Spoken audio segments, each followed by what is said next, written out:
Hi people. It was definitely needed that I expand the topics of this channel because, there are only so many Amityville movies, and I was considering a couple of topics, amongst them suggesting what I consider good movies, and I mean which stood the test of time according to me. But that would be boring and repetitive. Someone suggested that what if I talk about kind of obscure movies? Whatever obscure means. The person obviously thought about, those Z-grade hidden gems straight to streaming stuff that don't get into the cinemas, or for another reason they are more minor films and get less attention. But I thought about it, and what if I combine aspects, and how about for now I make a triple review and tell something maybe new about classic great cinemas that you probably never seen because they are old. The first is from 1902. It is possibly the first feature film ever, because at that time everyone just made snippets of films to show that, yeah, it is moving pictures. Ooh. This is just a quarter of an hour, and this was a real feature-length film back then, when the average length of films were 30 to 120 seconds. So keep that in mind. Of course it is black and white, although colored version exists. And it is more of a theater experience than anything. Seriously, it is made of acts, stage podiums, all that.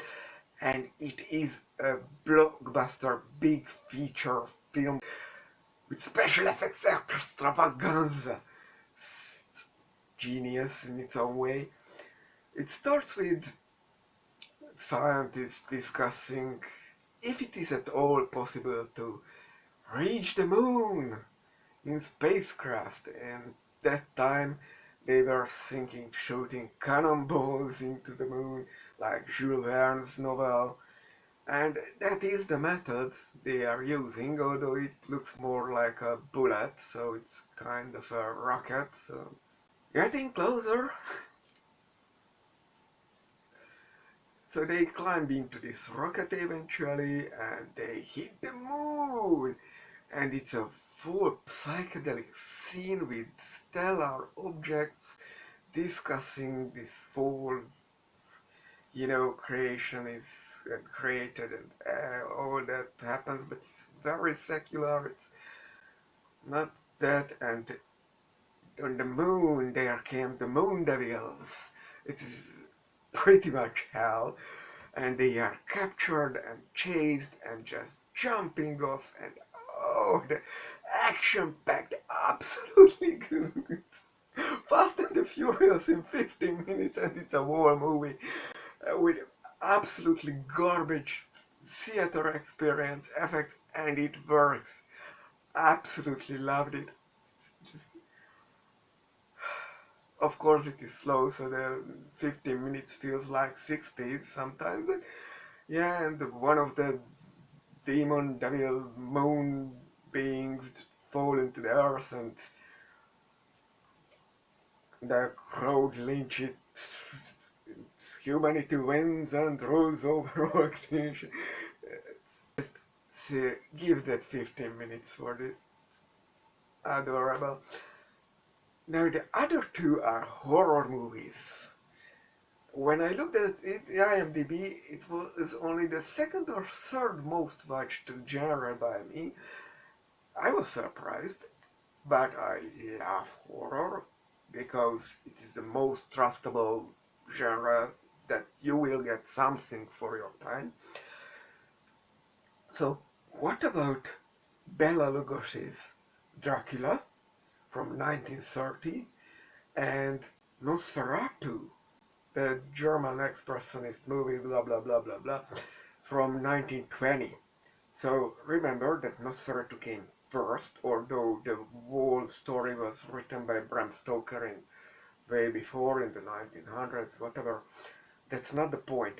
Everyone talked about both of these movies, how the Nosferatu operates with the shadows, and Dracula has this accent and this whole aristocratic appearance, and Bela Lugosi is absolutely great, and that the peasants of Romania talks really Hungarian. Voiced movies, talkies were a thing finally, and Nosferatu was a silent movie with speak cards telling the bits of the story, and it had a colored version, and it's elevating somewhat. So it's not a real colored version like the Journey of the Moon, that everyone's clothes is painted differently and everything is painted according to how it should have been looked.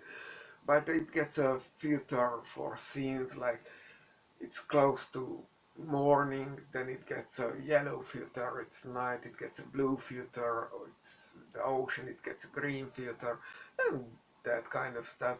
It works, it's pretty well thought gimmick.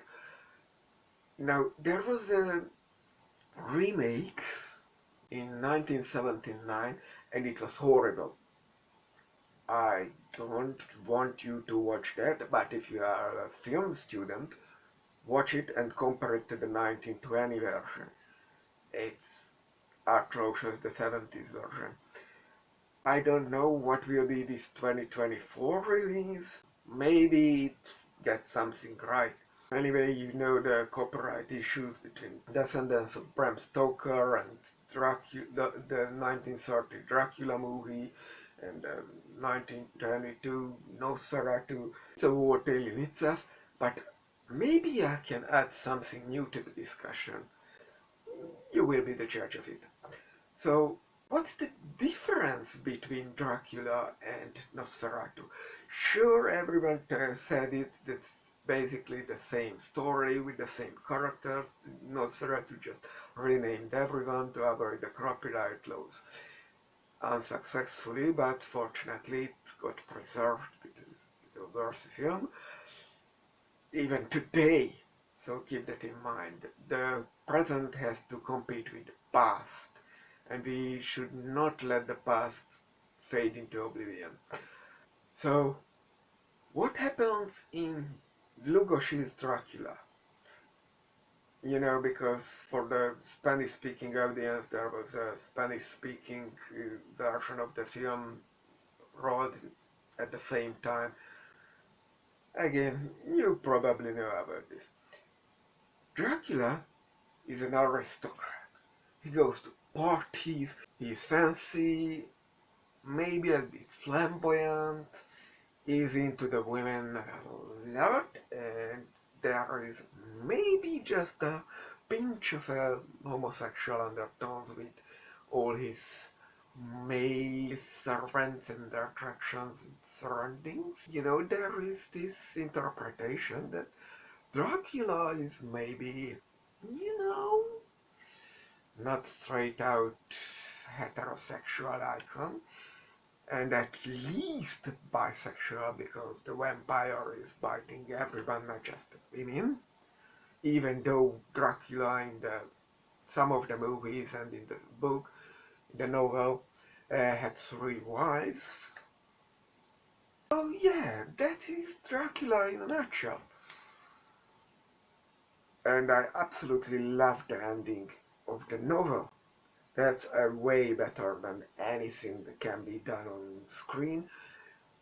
Dracula's demise happens off screen through a very itty bitty detail of another character. Okay, I shouldn't joke. Mina, you know, infected with vampirism, is put in a magical circle of holy nature, and the men are going out to fight menace, you know, wolves of the forest. That's what Dracula represents in a sense. And she finds herself out of the circle. Keeps her inside because she is unholy in nature. What does Nosferatu do, on the other hand? The gimmick of Nosferatu is that Nosferatu is ugly. Shadow of the Vampire is a very good companion piece of Nosferatu. It is kind of a modern retelling of the thing combined with found footage ideas. It's not a found footage movie per se because we don't find the footage per se, and there is no one per se recording what we are seeing as the film, but it is found footage in the sense that we are seeing as an invisible crew member of the director of Nosferatu, who is rolling his film, shooting his film with a real vampire. Nosferatu, outside of the Nosferatu film also dies, so what you see in the Nosferatu film is a real death of a vampire. Great concept. Back to the 1920s Nosferatu, and actually the 1970s does this pretty much the same, just badly. As Nosferatu is ugly, he can't really go to parties. Nosferatu is a stalker. The role-playing game or in World of Darkness, Vampire the Masquerade also handles the clan of Nosferatu. The type of vampire is the clans in there. So Nosferatu is ugly. Can't go to parties. What does he do? Instead, he is a stalker. Not like in the Stalker, the Russian movie, but he's stalking on corridors and on steps and outside of view, and you only see the shadow of it, and he comes with plagues of rats, and he's really just a plague of God and calamity on reality. It's really dark stuff. But when we clearly see him, like right at the first shot of him, he's standing at his castle. It's a very old castle, half in the ruins. So, in a sense, speaking literature, he is a thing of the past. He's an aristocrat. And that's when it struck me that in Dlugosz's Dracula, in the 1930s Dracula, aristocracy is a living thing. Dracula does not stand out from the crowd. He goes into the aristocratic parties and does his thing, and he's an aristocrat within aristocrats. He's masquerading as a modern aristocrat, but he's more of a wolf among the sheep. But in Nosferatu, that concept is not present. Simply not present, cannot be. Nosferatu is the aristocrat among the civics, among middle class people, rich merchant and that kind of stuff. Factory owners, and doctors, and all that high society worker, cream of modern society people. So even though Bela Lugosi's Dracula was made later, somehow the 1922 Nosferatu is more progressive. Makes you think.